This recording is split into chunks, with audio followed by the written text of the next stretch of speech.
Good afternoon, I'm Seth Hart, the Program Assistant for Fine Arts at the Wayne County Extension Office. And to any beginner out there listening, welcome. This is going to be another segment on watercolor, and I wanted to review that, but at the same time, take it a step further and show you a little bit more about overlapping as well as value in general. So I'm going to be covering primarily value in this lesson because we're working from a very light color to a very dark color, and this is like a monochromatic lesson where we're using various tones of the same color, and in this case it will be blue in our mountain design. So this is going to be helpful as far as learning more about value, and also going to help train you to draw landscapes, or in this case mountainscapes. So what I've started out with before I get started on the lesson itself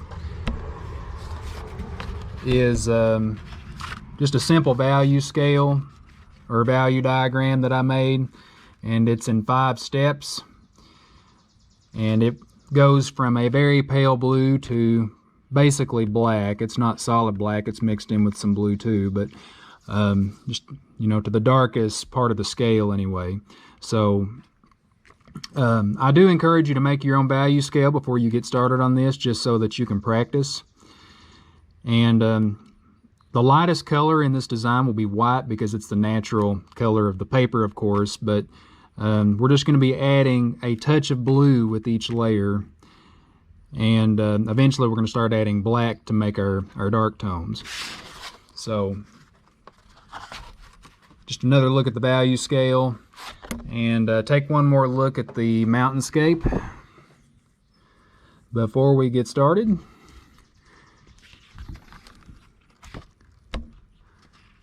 And this should not take you long to do. It's a very quick exercise. We're going to be working on watercolor paper.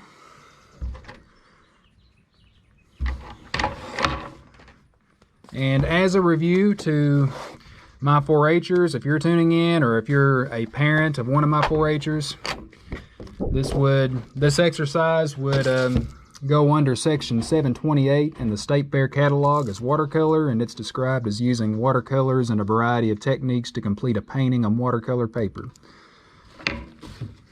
Just as simple as that. So I'm going to be using a soft bristled paintbrush. The soft bristles allow the liquid to flow better, so keep that in mind. And I have a palette here that obviously has had a lot of use. I know that you may not be able to tell where the blue is, but I have it right here, and I'm also going to be using black, so those are the only 2 colors. And I'm going to dip my brush in water first, and I'm just going to add a touch of blue, not much.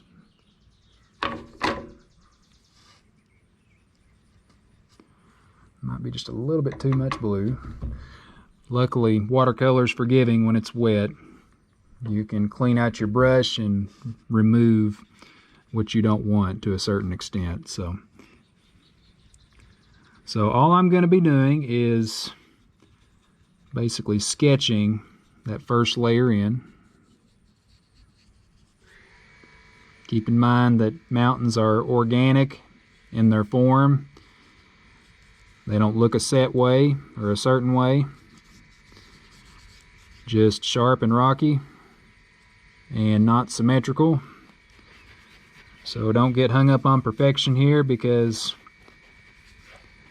nothing in nature is perfect in form. So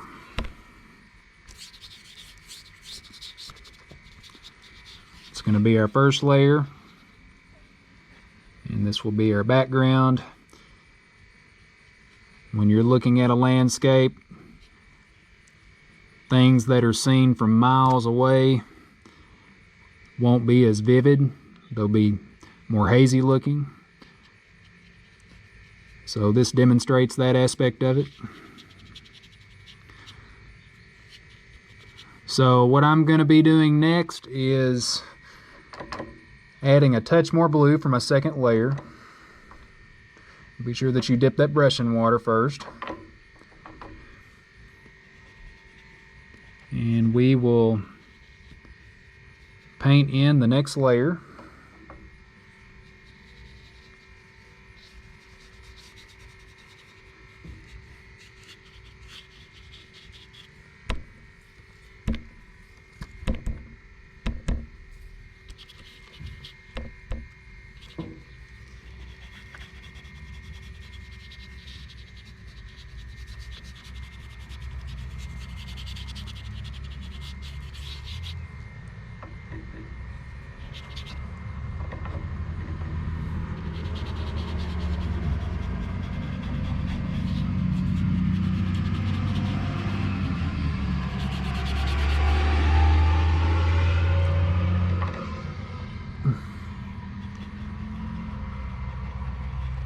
So I'm going to start on my third layer.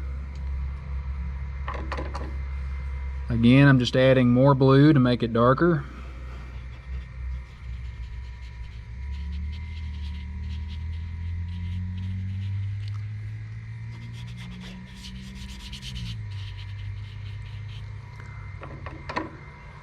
Make these edges sharp as you go. You can always go back and fine tune it to make those edges crisp, to show that it separates each layer. You know, penciling these mountains out is an option, but if you're using a pencil to do that, or in other words, if you're choosing to use a pencil at all, I would make those lines very light to where you can barely see them.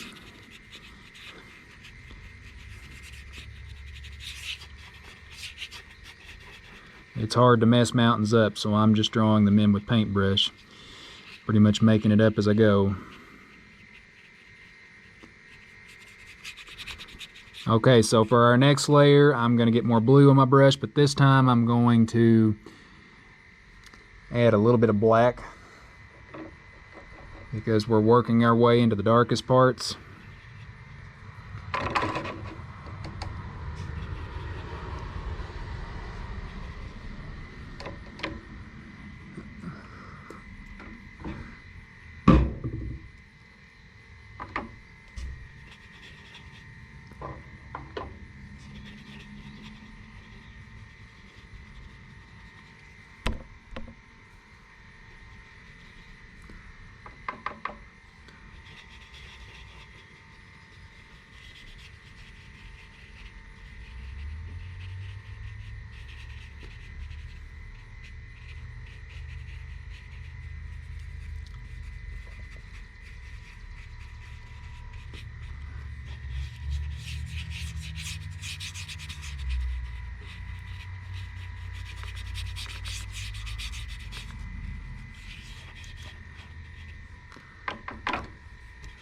Add just a little bit more blue to that layer because I don't want it to look too black.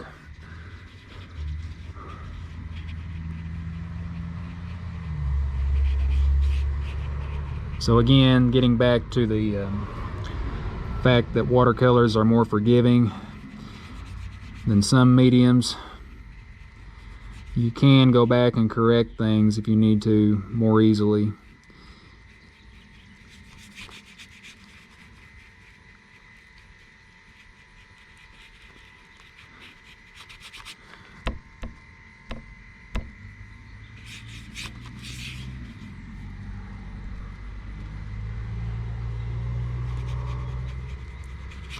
So we're going to add one more layer and we will be finished.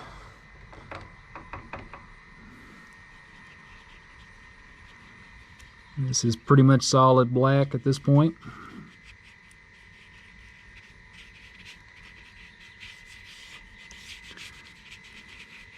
Still has some blue in it just because it's a shade of that particular color.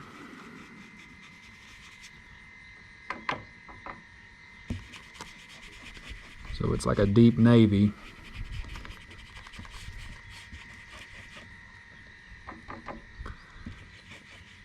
And again, this is just a 5-step scale, but if you wanted to make this even bigger and make it a 10-step scale, you can start even lighter in color than what's in the background here and just have more steps as you go down. You can make the scale as long as you want, but it gets a little bit trickier and a little bit more complex when you have more steps in it. So starting out as a beginner, keep it simple, just keep it at a few steps. So with that said, we will conclude this for the day. I appreciate you tuning in, and we will see you in the next video. Have a good day.